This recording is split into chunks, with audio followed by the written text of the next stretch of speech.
Hello and good morning, Ibadan. Good morning, Oyo State. You're on Wells Radio 89.3 FM, your preferred awesome radio. It is time for another edition of Perspective Unlimited.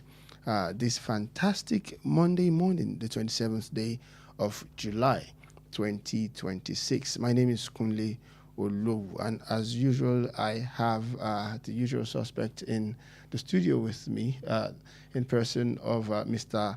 Olalekan Sani. Good morning, sir. Good morning to you, Chief. Yes, sir. And how did the weekend treat you? God is always good. As usual. As usual, sir. All right. So as usual, we'll be looking at three major newspapers this morning, and after that, we are going to go deep into analysis of some of the headlines as seen on those papers. This morning, we have the Punch newspaper. We also have the Guardian, and we have the Nigerian Tribune. Those are the three papers we will be looking at this morning. And quickly, let us start with the front page of the Nigerian Tribune this morning. The largest caption on the Nigerian Tribune this morning reads, "North should trust me with presidency, Peter Obi." And then the writer story to that says, "Only inclusive leadership can truly heal Nigeria." That story is on page 2 of the Nigerian Tribune this morning. Other stories now. I'm talking about the power sector. Nigeria needs $228 billion in electricity investment between 2026 and 2045.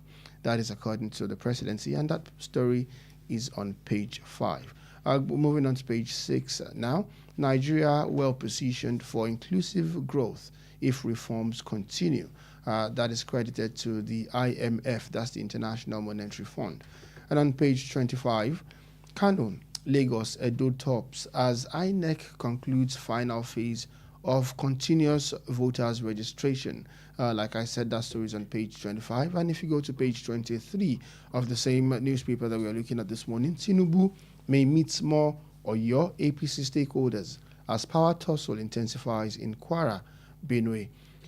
There are some rider stories to that one. Sarafaddin Ali widens scope of peace move, and Kwara stakeholders awaits Abuja's final verdicts on Guba candidates. Also, Alia's loyalists battle for tickets in Benue. Opposition weakened against Niger government. Like I said, that story is on page 23 of the Nigerian Tribune this morning. 7th week of incarceration, hardest for us. Rescued Orire school principal narrates ordeal during Thanksgiving. That story is on page 19. And on page 24 of the Nigerian Tribune this morning, hoodlums invade Osun PVC distribution center, cuts away voters' card. That's on page 24. And still on page 24, Ondo Assembly crisis deepens as Speaker fights for survival. There's a writer story to that. Lawmaker opens more can of worms. That's on page 24. And on page 3, talking about some health issues now, consumption of common sweeteners linked to faster decline in memory thinking skills. That is according to a study. And those are the stories you can find on the front page of the Nigerian Tribune this morning.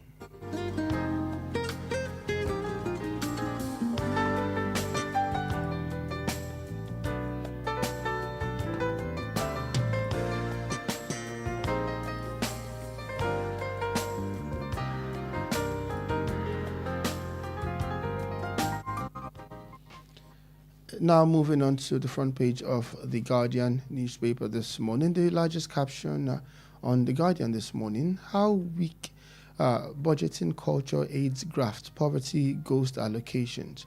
That story is on page 6 of the Guardian. And moving on to other stories now. Electricity subsidy hits 1.78 trillion naira as gas debt nears 1 trillion. That story is on page 3. And Oyo 6 CBN intervention says Nigeria paying over 300% interest on digital loan apps. That story is on page 3. And still on page 3, Budget Office explains PFIPC's appropriation as RMO denies Buhari link to scandal. And on page 7, and talking about the Osun election in 2026, Accord Party raises alarm over arrest prosecution. And still on the front page of The Guardian, on page 5, CPPE dismisses impact of US 12.5% tariff on Nigeria. And on page 9, gunmen abduct KB High Court judge, kills 3 in Benue. And on page 9 still, military rescues 48 abductees in Zamfara as ISWAP finance chief surrenders in Borno. And on page 6, voter registration closes amid concerns over access, election credibility. Like I said, that is on page 6. And on page 7, Olodo uprising. Sanwo-Olu urges youth not to glorify ignorance, indifference. That story, like I said, is on page 7 of the Guardian newspaper this morning.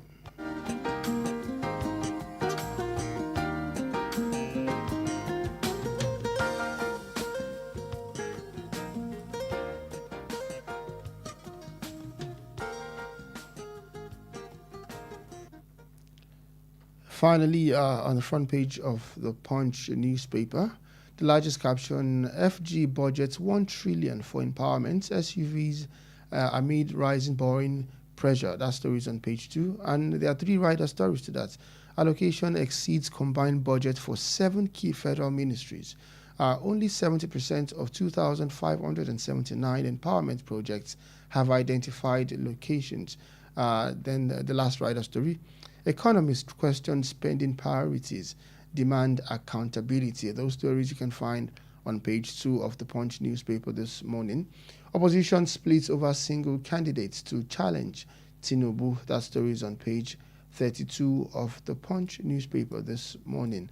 APC drafts Omishori into 276-member Osun Government Campaign Council. That's on page 32. And on page 8, FG raises varsity workers' hazard allowance to 486,000. And on page 9, Obasanjo's role in Obi Kwakwanso ticket sparks row. And on page 32, hoodlums invade Osun INEC office, carts away PVCs. And on page 8, talking about the fake agency scandal, reps grill accountant general today. We hope to see what the outcome of that will be. And those are the stories you can also find on the front page of the Punch newspaper this morning.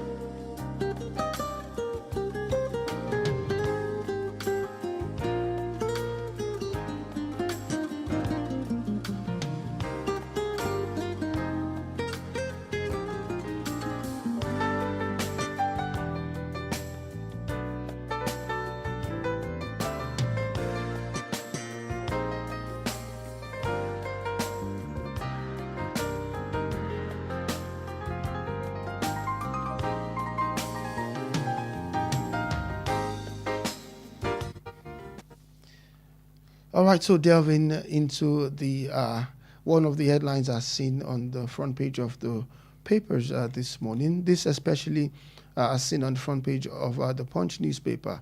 FG budgets nearly 1 trillion for empowerment. SUVs amid rising borrowing pressure. And now that report, according to Punch, the federal government has earmarked 962.83 billion naira for the purchase of sports utility vehicles and empowerment projects in the 2026 Appropriation Act, an amount that exceeds the combined allocation for 7 key federal ministries, according to a review of the budget by Civic Technology Organization.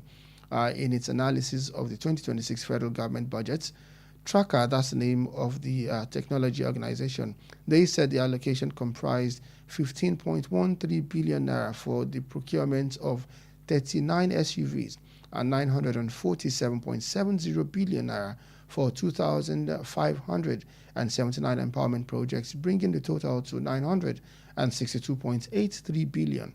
The civic organization noted that the amount surpassed the combined 960.27 billion appropriation to the Federal Ministries of Industry, Trade and Investment, Housing and Urban Development, Women Affairs, Justice, Livestock Development, Aviation and Aerospace Development, and Petroleum Resources. According to the group, the Ministry of Industry, Trade and Investment received 156.8 billion in the 2026 budget. Housing got 145.3 billion. Women Affairs got 169.39 billion, while Justice got 150.7 billion. Livestock Development got 177.6 billion.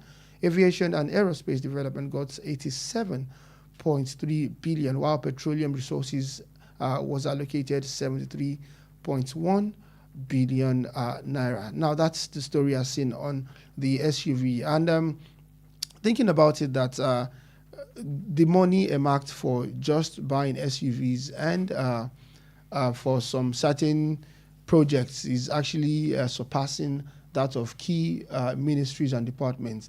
What is it justifiable for spending on SUVs and empowerment projects? Is it proper that it exceeds the combined budget of these 7 key ministries and agencies? Thank you very much, Chief. The truth of the matter is that we are on a very, very wrong path in this country. How can you budget close to 1 trillion naira for something that can best be described as frivolities? Frivolities? Yes. SUVs and empowerment. I mean, what exactly do you want to achieve by giving people grinding machines and stuff like that? I mean, how do you want to break the poverty chain and cycle by giving people grinding machines and stuff like that? We're talking about serious money here. I mean, are you surprised? Lately, there has been all sorts of news that we are hearing. Number one, it was a particular aircraft landing on a road in Delta State. Number two, as we saw over the weekend, an aircraft overrunning the runway in Benin City. I mean, are you surprised? You shouldn't be, because the allocation for the Ministry of Aviation is something totally meager. If that's the case, how then are you going to have the proper infrastructure to man that very, very vital ministry? It tells you clearly that Nigeria doesn't have a problem of lack of money. Rather, our priorities are the opposite of what they should be. You listed 5 key ministries of government that combined together, allocations for them do not even equate to what you want to use to buy cars for yourself, for yourselves, and what is it called, grinding machines and the likes. It clearly tells you that we do not know what our problem is in this country. And it is a shame that we borrow money almost on a daily basis. I mean, if I'm not mistaken, the CBN is going to be issuing out another round of treasury bills today, making that the 3rd time for the month of July. And we now gather all of that money, use it to buy SUVs and grinding machines, despite the fact that we will be the ones to pay the money back. I mean, is it making sense? No, not in any way. Not in any way. Like I have said, Nigeria's budget has no business going to 60 trillion or 64 trillion as they claim it is in the year 2026. If you judiciously spend 20 trillion naira on Nigerians in 1 year, trust me, the difference is going to be there. On my way here, I was going through a particular journal, and they made reference to an agency here in Ibadan, Federal Cooperative Corporation, something like that. And they said that they will be spending around 500 million naira on consultancy alone.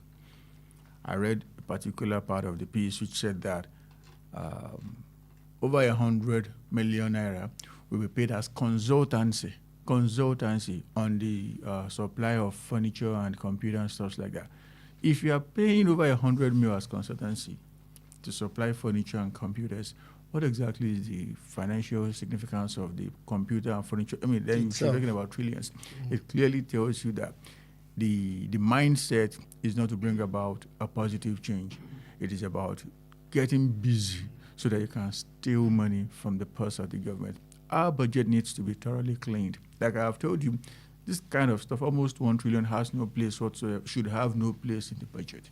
Because every year you buy cars, you buy SUVs. Are you telling us that cars expire overnight or at least in 1 year? No, it shouldn't be. A well-serviced SUV should do you for 7 years. That sort of matter.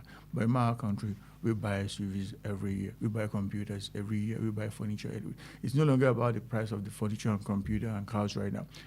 The most worrisome part of it is that we are paying something that can actually go a long way if you actually want to spend it on something meaningful as consultancy services when you want to buy cars. I mean, what form of consultation do you need when you want to buy cars and furniture? There are countless furniture companies in Nigeria. You can write one of them, say, this is what we need, supply us. Okay, but beyond that, you are paying 100 million naira as consultancy fee to supply furniture. But beyond that, we know that this report actually also says that that the money is for SUVs and empowerment. Okay. Now let's look at the empowerment part of this. I think empowering people, a lot of people want to agree that we should empower people. Empowerment is actually key in driving an economy. Now, I would like to know how important are empowerment projects in driving the economic growth, and how can Nigerians determine whether those projects deliver real value? Because as it is like this, money will be spent on empowerment. So let us say that they are part of things that will drive the economy. How can we monitor these things? It appears to me that we have different definitions for what empowerment means. For me, empowerment means training, giving people the ideas, the knowledge that they need to make a difference. Not that in 2026, you begin to share air dryers, grinding machines, motorcycles, and stuff like that. So you don't classify that to be empowerment? That is not empowerment. If you are doing that, you're actually engendering poverty. If it's an individual that is doing that, I would say, well, at least it doesn't hold us a thing. But on the part of the government, common sense says that you need to do something meaningful. If you actually want to empower the people, provide stable and affordable electricity, and you are going to see how ingenious Nigerians are. A lot of people who are on motorcycles today, doing kabu motorcycles, are actually artisans. These are welders, these are vulcanizers, but they can no longer afford the price of petrol to power their vulcanizing machines. They can no longer afford the cost of electricity, that is even if it is there at all, to power their welding machines. That is why they are on motorcycles today. And guess what? If what you are saying is actually working, then we will be having more people and more people forming the poverty, below the poverty belt in the country. When this administration came on board, people who couldn't feed themselves were less than 40%. Now it's a whooping 79%. The World Health Organization, has told us clearly that 79% of us cannot feed ourselves. This is one of the reasons why 79% of us cannot feed themselves. What I'm trying to say is this. If truly the intention of the government is to bring us out of poverty, then they should know that what they have been doing over the last couple of years is not working. And they need to make a U-turn. Appropriate money to what makes sense. Not for you to buy a trillion naira, bro. Do you know what that means? That's 1 billion naira in 1,000 places. That's a lot of money. That's a lot of money. And at the end of the day, nothing, absolutely nothing will be shown for it. And guess what? That money is coming back. It is gone. And the most disturbing part of it is that, as you know, around 40% of our budget is going to be borrowed. Then we will now have to pay back for something that is of no value.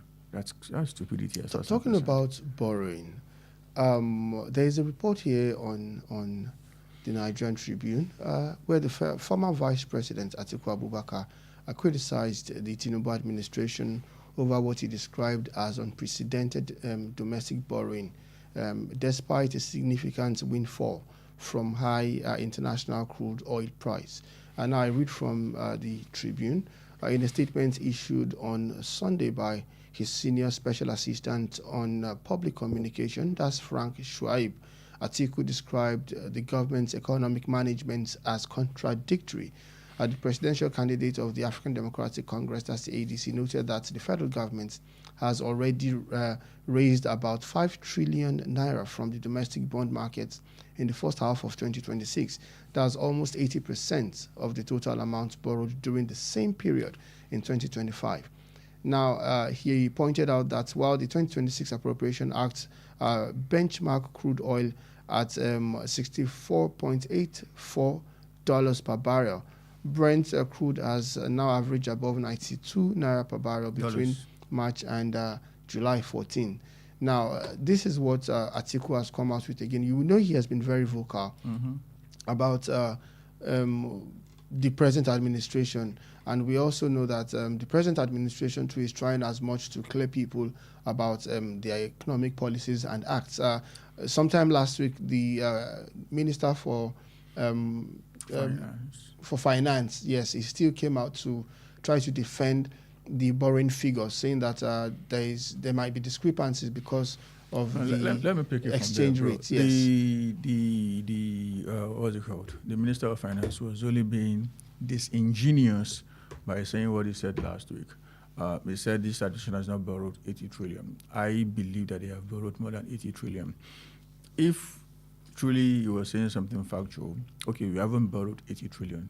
He should have told us exactly how much they have borrowed. But he didn't do that. It only tells you that he wasn't out to give out facts. He was only trying to muddle things up in the minds of the people. He can't succeed with some of us. Now let's go back to the. I genuinely like what Atiku has been doing lately. When the president came on board on the 29th of May 2023, he said that borrowing is gone. And part of the reasons why he said subsidy is gone. And part of the reasons why he said subsidy was gone as of then was that we would have more money on infrastructure, education, healthcare, and above all, we would not be borrowing again. He said that. Let's now place that side by side with the current realities. But let me quickly ask, is there any economy in the world that doesn't borrow? Borrowing is not totally bad. Okay. The point is, do you need to borrow at that particular point in time? That's number one. Number two, why are you borrowing? You need to know exactly why you are borrowing. And if you are borrowing, you should be borrowing majorly for infrastructure, not to buy SUVs, not to do empowerment. Infrastructure that will actually change the landmark. That's on one side. Mr. President, we are not talking about foreign loans here. We're not even talking about all of the domestic loans. We're not talking about direct borrowing from banks. We're not talking about treasury bills. Let's just say bond alone. The government borrowed less than 3 trillion in the name of bond in the first 6 months of last year.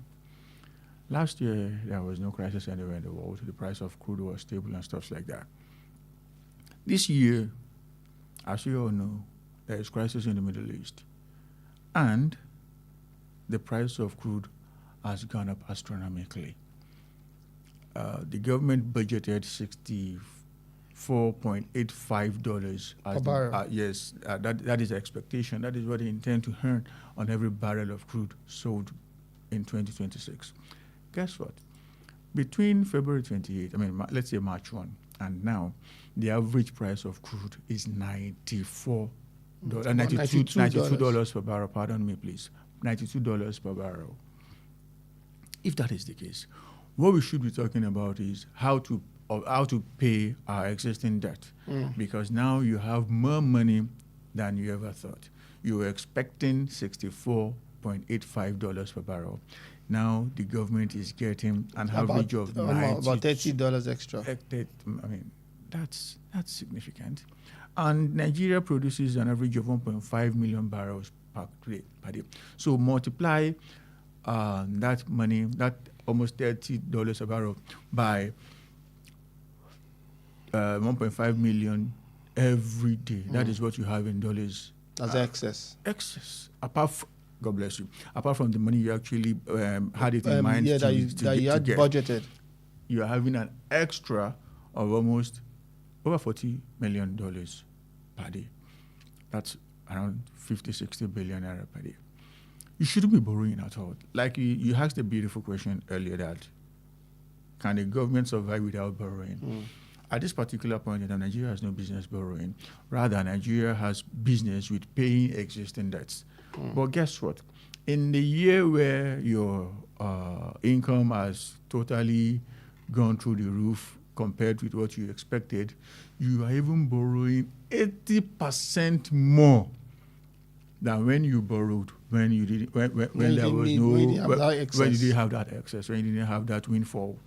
It clearly tells you that, for me, this administration is not out there to do what is logical, what is meaningful. It's only about how to make money, how to rake money in, irrespective of how harsh it is on our body. They don't care about us. Let me quickly ask you before we go on our commercial break. Now, Atiku described the government's fiscal management as lacking transparency and discipline. What are the indicators Nigerians should actually look at to actually ascertain this objective? God bless you. Let's fix our analysis on this particular topic. There is something called excess crude account, ECA. And this is not the first time the price of crude will be going higher than what was budgeted. In the past, including the time of Muhammadu Buhari, they had what they called ECA, excess crude account, meaning every penny over and above the budgeted benchmark would be sent to that particular account. Guess what? They have not told us anything about our account, meaning it is not being funded right now. Then where is the money? If you are not putting that money where you should put it, then where is it going to? You don't have to ask. Nobody has to tell you. You only have to believe within yourself that that money has been, taken care of by private individuals. Because if it's not in our national account, then it can only be in private accounts. And that, to me, is the service. It's actually more worrying with that because despite the fact that you have way more money than you expected, you are still borrowing almost double of what you borrowed last year. It clearly tells you that the goal, the intention is to make more money without actually delivering anything whatsoever to the people. All right, thank you very much. You're still on to Wells Radio 89.3 FM, your preferred awesome radio. Perspective Unlimited is the program you're listening to. My name is Kunle Olowo, and here in the studio with me is Olalekan Sani. We will go on a quick commercial break now. When we come back, second half of Perspective Unlimited will continue. Stay tuned.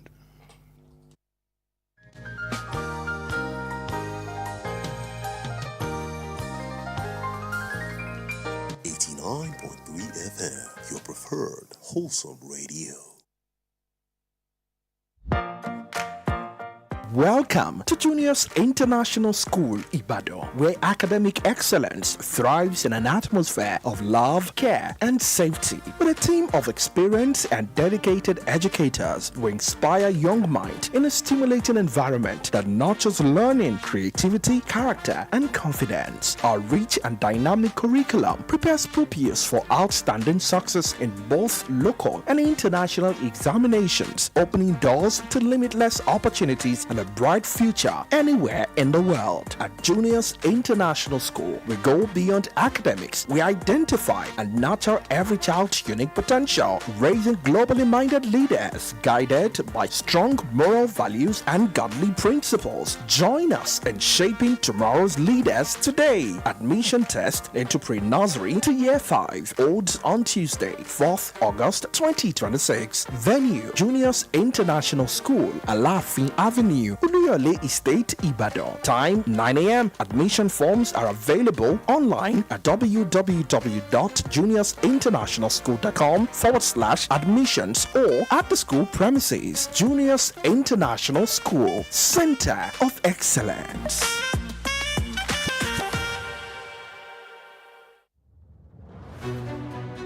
Hello, Miss Flora. Finally, this holiday is here. But honestly, I don't know what to do with my children. Why? Aren't you excited that you're on break? Excited? One talks from morning till evening without control, and the other one can barely introduce himself. I'm worried about both of them. Now you see the work that we teachers put in. But then, I have a perfect solution for you. Why not enroll them into the Wells Radio Media Academy Summer School 2026? Media Academy for children? Absolutely. They'll learn public speaking, broadcasting, confidence, communication, and so much more. Matter of fact, I'm enrolling too. I want to sharpen my public speaking skills before the new school term. Really? Then we are definitely coming. This holiday, turn potential into purpose at Wells Radio Media Academy Summer School 2026 from 12th August to 18th September. Enjoy 6 weeks of practical media training, studio sessions, and mentorship from experienced trainers. Open to senior secondary school students, teachers, parents, and busy professionals. So whether you're building confidence, improving communication, or turning your voice into a career, this is your opportunity. For further inquiries or to register, call or WhatsApp 0814-694-6928, 0814-694-6928. Don't let the holiday go to waste. Enroll today at the Wells Radio Media Academy Summer School 2026.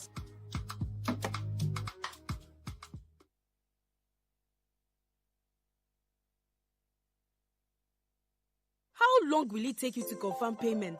I have been waiting for the past 1 hour. I'm so sorry. Our network is slow. I will just run out of data. Same excuse yesterday. It is unacceptable, please. You better switch to One Data Internet Service. One Data? Yes, One Data. One Data is an internet service provider with the best alternative and solution for unlimited speed. One Data provides fast and reliable internet service to organizations, homes, and places of interest in Nigeria. With One Data, you get to enjoy the premium internet service with dedicated unlimited internet speed at all times, 24/7 fantastic customer service and support, and you enjoy a 1-month free subscription when you make payment. Now is the time to say goodbye to downtimes. Sign up with One Data today on 0811 223 2671 or visit www.onedata.ng for more inquiries. One Data, unlimited speed.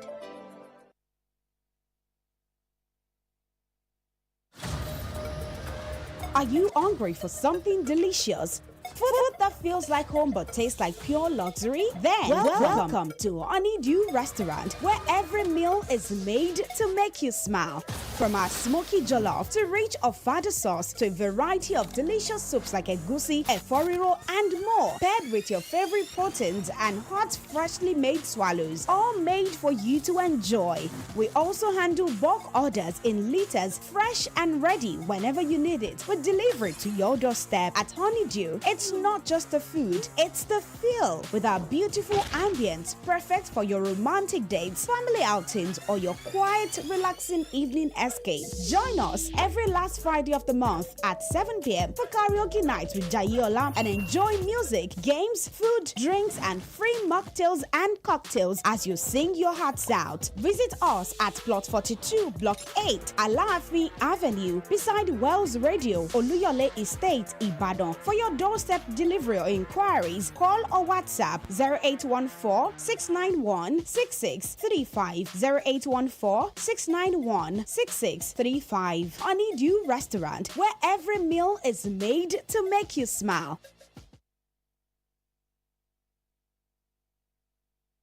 89.3 FM, your preferred wholesome radio.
All right, you are welcome back to the second half of Perspective Unlimited here on Wells Radio, 89.3 FM, your preferred awesome radio. Before we went on that quick commercial break, we're talking about the issue of borrowing, as Atiku Abubakar actually is asking questions from the presidency on why Nigeria should still borrow despite the excess crude money Nigeria is making. And now, away from that, we are going to be looking at other stories, particularly in the world of politics. But before then, let me remind you that you can be a part of the show by calling into the studio on these numbers that I will be reading out. The first number you can call is 091 6893 1000. I'll take that again, 091 6893 1000. You can also call 091 5333 4893. I'll take that number again, 091 5333 4893. You can also call 0911 893 0911 893. Now, Mr. Lali Kosani, there is a story here. Like I said, it's political. And I think it is worth looking at. On Punch newspaper, there's a report about Obasanjo's role in Obi Kwakwanso ticket that has sparked some row. Now, I read according to Punch newspaper, fresh controversies has erupted over former President Olusegun Obasanjo's political role ahead of the 2027 general election, with the Yoruba Ronu Leadership Forum accusing him of secretly working to secure President Bola Tinubu's re-election. Obasanjo's former political advisor, Dr. Akin Osuntokun, however, insisted that the ex-president is the architect of the Peter Obi Ribadu Kwakwanso presidential alliance on the platform of the Nigerian Democratic Congress. The conflicting positions come amid growing political realignment and intensified coalition building by opposition parties seeking to unseat the ruling All Progressive Congress in the next presidential election. Now, in a statement issued on Sunday and signed by its president, Akin Malaolu, the Yoruba Ronu Leadership Forum alleged that Obasanjo's recent political interventions are carefully designed to weaken the opposition rather than strengthen it. Now, looking at these conflicting reports, the Yoruba Ronu Leadership Forum actually alleges that Obasanjo is working to strengthen President Tinubu's re-election prospects, while his former aide says he's backing an opposition alliance. Now, how should Nigerians access this competing narrative? Thank you very much. He is truly backing an opposition alliance, but is he backing them so that they can win, or he's backing them so that they can ensure that they remain in opposition and someone keeps winning? I personally don't believe that Mr. Obasanjo is out there to do something noble. In 2023, I told a lot of people then that Obasanjo's drafting of Peter Obi into the presidential race was not to make Peter Obi win. Like I always said, Obasanjo is we have a call on the line. Let's quickly take this call. Hello, good morning. What is your name? Where are you calling us from? Yeah, you have the floor. Yeah. Concerning Atiku's statement, nothing but utter truth has been said by Atiku Abubakar. Because despite the number of proceedings, we are still borrowing. And there is not even the sense of what they are borrowing. We are not seeing it in the economy. So to me, it's just like they are just borrowing for consumption. That's my take. Thank you very much for your contribution. Okay, yes, so back to your thoughts. Saying, Obasanjo is a former two-term president of the country. He understands the mathematics that you need to get into power in this country, especially as regards the office of the president. A lot of people say he has been instrumental in the election of most of the presidents after him. Well, he wasn't really instrumental. He was only drifting with the wind. 2011, it was good luck, a breath of fresh air. Everybody was saying good luck. No, it was Yaradua initially. Well, Yaradua initially, well, he was the current president who was leaving. Everybody listened to him, and a lot of people who had him also said we didn't want issues because the FCC was, looking over their shoulders. 2011, it was everybody breath. I didn't really. I mean, when Jonathan became acting president, I saw what he did. I didn't believe in him. Inflated products, contracts here and there. But then he came with the had no shoes. He had no shoes, and people bought that nonsense. And now people who had shoes then don't have shoes anymore. While Jonathan has Jimmy Choo, Ferragamo, and all the likes. 2015, everybody was tired of what's it called, Jonathan, and everybody wanted quote unquote change, and they voted for Buhari. And then it came with change. And it really changed the country, either positively or negatively. It changed the country. Hello, good morning. What is your name? Where are you calling us from? Ruth calling from Malakia. Ruth from Malakia, you have the floor. Yes, sir.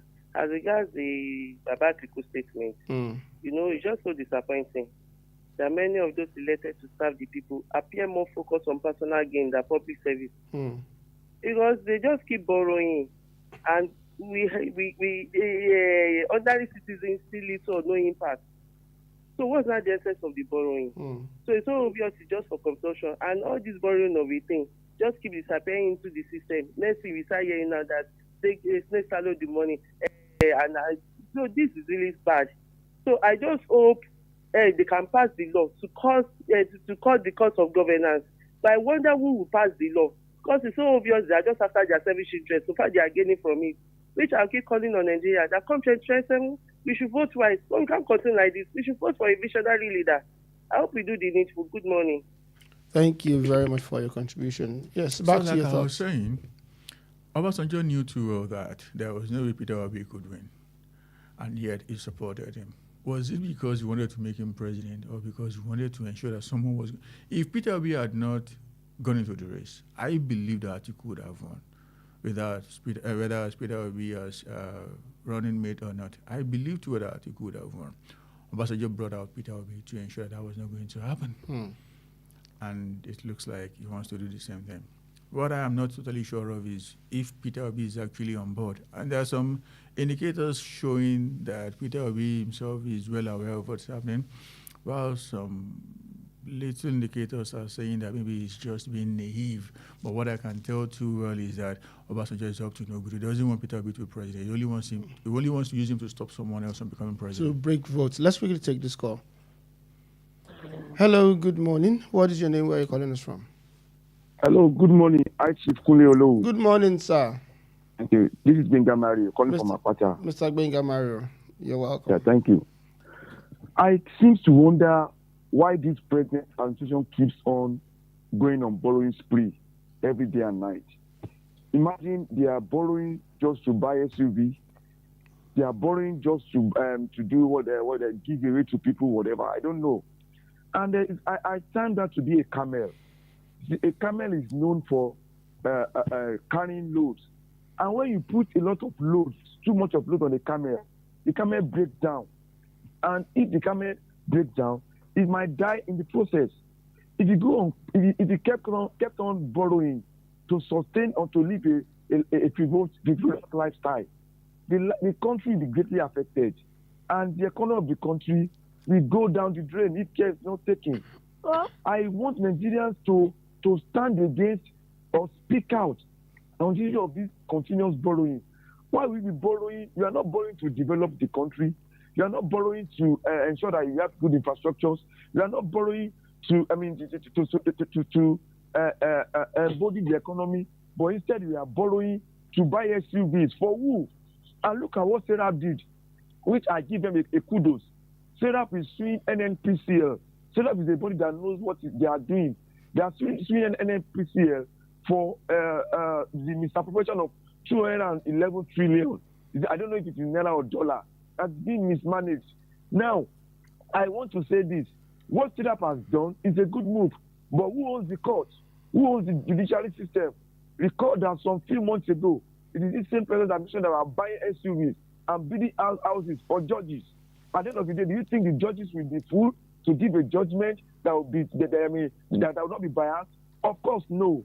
one thing I'm hoping is that this country may not be once upon a time country if we continue going this way. We have a good country, we have a good everything that we have needed in this country, but we are suffering due to the result of bad leadership. May God give us a leader that will listen to the yearnings of the masses.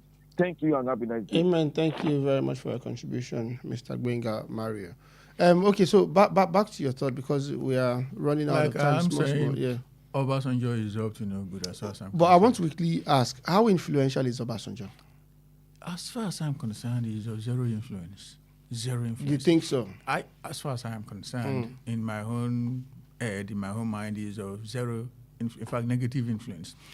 He used to carry a lot of weight, but now a lot of people are now beginning to see him as who he is, in my opinion, a mischief maker. Let me now say something to end this note. He brought Umaru Musa Yar'Adua. They fought very badly before Yar'Adua died. Can you remember? He brought Goodluck Jonathan. He criticized Jonathan to hell.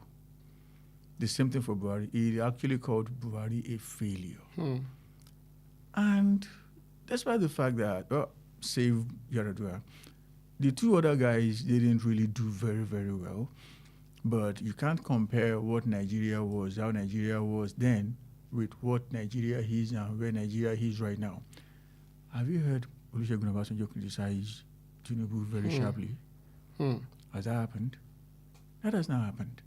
But they are not really best of friends. Remember during bro, forget about the Obasanjo's past. era. Let's talk about the present. Okay. Let's talk about the present. When Yar'Adua was there, he criticized him. He called him a lame dog. He called him a sick guy, despite knowing that the guy was sick before making him become president. That's one. Goodluck Jonathan, in fact, he said Jonathan wanted to kill him. That Jonathan trained 1,000 people in North Korea and Libya so as to assassinate him. Everybody knows too well that Jonathan is not that type of person. Since Obasanjo left office as the president of Nigeria, no high-profile assassination has happened. It was when Obasanjo was president that the serving attorney general was killed. Something of that nature has not happened since that man left office. So if we're talking about killing at that level, everybody knows who to look at. When Jonathan came, he insulted him, he abused him, he said all sort of things. At some point, he said he was no longer Ubiji, that it was now Hebiji, anybody but Jonathan. When Buhari was there, he called him all sorts. I mean, what exactly was the poverty index when Buhari was there? When Jonathan was there, when Yar'Adua was there, what was the conversion rate between the naira and the dollar then? What was the inflation? What was the rate of inflation? Now, like we all know officially, 79 out of 100 of us can no longer feed. And Mr. Obasanjo has not come out like he used to do. That tells you a lot, a lot. Let's forget about what they are saying. Let's look at what they are doing. As far as I'm concerned, Obasanjo is up to no good again, and he's using Peter Obi to play some sort of negative politics, evil politics. In my opinion. But do you know that in Nigeria now, it is very difficult for opposition parties. We know that since we've started democracy in 1999, PDP was actually in the arms of affair for about 18 years, if I'm not mistaken. 16 years. And after the 16 years, APC took over. And you remember that even after the election that brought APC into power, a lot of people credited Goodluck Jonathan for handing over power because, I mean, he lost to the opposition and he handed over power. Now, so we know that opposition in Nigeria is not, they might be strong, but it is difficult. I think it's only in a few states would even hear that the opposition actually won, and so we know the strength of the ruling party. So now, how do you think that this coalition in Nigeria can actually affect the upcoming election? Election is just in a few months now. Yes, I should start by saying that, in my opinion, God forbid, should this administration come back, it's not because of the fact that the administration did anything spectacular. It can only happen should the opposition, I'm not talking about the coalition, because the coalition, like opposition in their individuals, in their respective parties, fail to do what they need to do. as far as I'm concerned, Bola Tinubu is not holding any part of the stick, not talk of even the shorter end of it. Should the opposition guys be able to galvanize the people and expose the current president for who he is, that's not enough, come up with logical and workable alternatives that they can use to make lives better, it will be booted out very easily and effortlessly. And as regards, a lot of people are saying that, he may not leave, this is Bola Tinubu, this is that. The truth of the matter is that once INEC declares someone as president, trust me, focus is going to shift from the current president to the new guy. Nothing but traces that more than what this guy, former special advisor to Jonathan, Ruben Abati, said. He said before the election, during the election, all of that his phone was always buzzing. That upon arriving at his office, you would think it was a market, people everywhere waiting to see him. That the day after they declared Muhammadu Buhari as winner, that he actually felt like his phone was faulty because there was not one single call. When he arrived at his office, somewhere, a place that used to be a bustling place was as good as a cemetery. Nobody. Trust me, bro. Once INEC says that XYZ is the winner of the election, Tinubu is gone. That's how I say it. That is just how I say it. So forget about the idea of master strategies. Or it is in my opinion, personally, I don't want him to come back. I've always said that. Okay, so I would like to have looking at the situation of things in the country, I don't want him to come back. But it's not automatic. The opposition guys have a lot of work to do. So, in your opinion, I would like to know, without necessarily mentioning anybody's name, and the studio manager is already rolling his hand for me. He's not a very nice person. So let's just quickly get this out of the way. You are very big on people saying their agenda, what they want to do, how they can actually help and move the country forward. Without mentioning names now, do you think you have seen anybody out of all of these people campaigning for presidency that actually satisfy your mind about that? Okay, I believe this person's agenda, what he has said he wants to do, will actually move the country forward. Without mentioning names, have you seen anybody? I have not seen anybody who will give me 100%. But you've seen 50? I have seen someone who has given me 50, and beyond giving me 50, that person has actually gone beyond other guys on the field. And there's someone I'm actually looking. I have not decided yet. Very, very far from that. I need to hear some assurances. I need to know exactly what the manifesto is going to look like. But there is someone who is actually giving me joy, even if it's giving you joy. Right now. And yes. do you have your PVC? Of course. Yes. Do you want to see it right now? No, it's fine. We are going to urge all Nigerians to go out there, get your PVC, and be ready to vote your conscience, be able to vote the person you believe will be able to move Nigeria forward. Thank you very much. That is all we can take on Perspective Unlimited this beautiful Monday morning. And Mr. Alali Konsani, thank you very much for always being here. We know that it was a tug of war to even get you into the studio this morning. And we really appreciate that. I want to say a big thank you to everybody who's been a part of the show as well. Perspective Unlimited takes place here on Wells Radio 89.3 FM every Mondays to Friday by 6:30 to 7:30 a.m. Do join us again tomorrow for a fresh edition of Perspective Unlimited. Until then, I say thank you for being part of the show. Good morning and God bless you.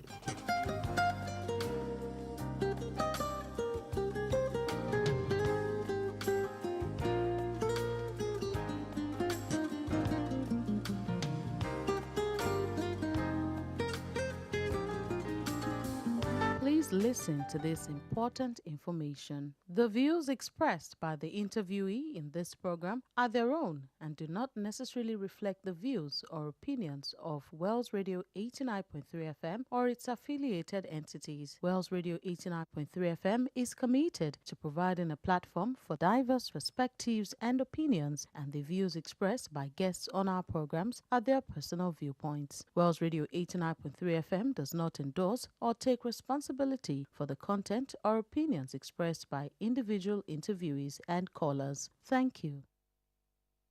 The Financial Services Regulation Coordinating Committee, FSRCC, in collaboration with the National